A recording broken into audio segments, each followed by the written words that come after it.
মোদিজির partner Chandrababu নাইডুর TDP চিঠি লিখেছে ইলেকশন কমিশনের কাছে।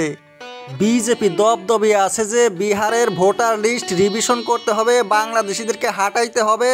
1 মাসের মধ্যে বিহারে ইলেকশনের মাত্র 3 মাস বাকি রয়েছে, এরই মধ্যে বদলিয়ে ফেলতে হবে ভোটার লিস্ট, যেটা শুদ্ধ ছিল লোকসভা ইলেকশনের সময়। সেই সময় মোদিরই সঙ্গী, যার পাওয়ারে মোদি সরকার গঠন করছে, প্রধানমন্ত্রী হয়েছে, তার দল টিডিপি ইলেকশন কমিশনের কাছে এমন লেখা লিখেছে, মোদির মাথায় একদম টক্কস করে আঘাত করেছে। মোদি অসুস্থ হয়ে পড়েছে। টিডিপি লিখেছে যে কোনো জায়গায় যদি কোনো মেজর ইলেকশন থাকে, সেইখানে ইলেকশনের ভোটের 6 মাস আগে কোনো ভোটার লিস্ট বানানো উচিত নয়। তার মানে ভোটের সময় আর ভোটার লিস্ট তৈরির সময়ের মধ্যে 6 মাস গ্যাপ থাকতে হয়। কিন্তু 6 মাস আর আছে কোথায়? বিহারে ইলেকশনের বাকি রয়েছে 3 মাস, আর আগামী মাসের 1 তারিখের মধ্যে ভোটার লিস্ট পাবলিশ করে শেষ করতে হবে।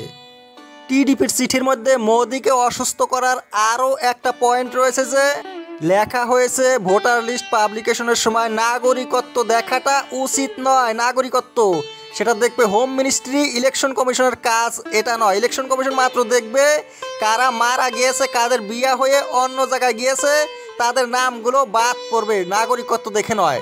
তার মানে নাইডু সেই কথাগুলোই বলেছে, খালি বলেই নাই, লিখেছে যেগুলো বিরোধীরা মমতা ব্যানার্জি, রাহুল গান্ধী বলে থাকে। মোদির নীতিশ কুমারকে নিয়েছিল টেনশন, ওই জন্য ভোটার লিস্ট চেঞ্জ করতে গিয়েছে। কারণ নীতিশ কুমার যদি হেরে যায় বিহারে, মোদিকে ছেড়ে দিবে।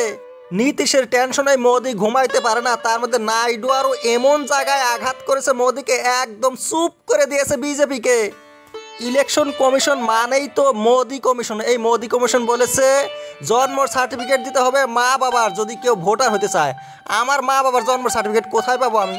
আরও চাইছে মাটির কাগজ, যাদের মাটি নাই। আমার মাটি নাই, গরিব মানুষ, আমি মাটির কাগজ কোথায় থেকে দেবো?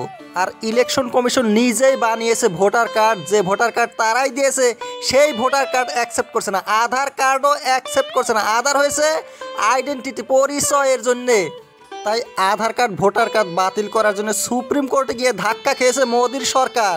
নাইডু যে মাঝে মাঝে মোদির সাথে ঝগড়া করে, এইটা খুব খারাপ লক্ষণ। কারণ ঝগড়া হইলে ব্রেকআপ হওয়ারও চান্স থাকে। আর মোদিকে যদি ব্রেকআপ করে দেয় চন্দ্রবাবু নাইডুর 16টা এমপি যদি দিল্লিতে সমর্থন প্রত্যাহার করে না, মোদি তখন প্রধানমন্ত্রী আর থাকবে না। কয় মাস আগে মোদির ওয়াকফ সংশোধনী আইন নিয়েও ঘোর বিরোধিতা করেছিল চন্দ্রবাবু নাইডু বলেছিল, আমার 2 চোখ, আমি এক চোখ দিয়ে দেখি হিন্দুদেরকে, আর এক চোখ দিয়ে দেখি মুসলমানদেরকে।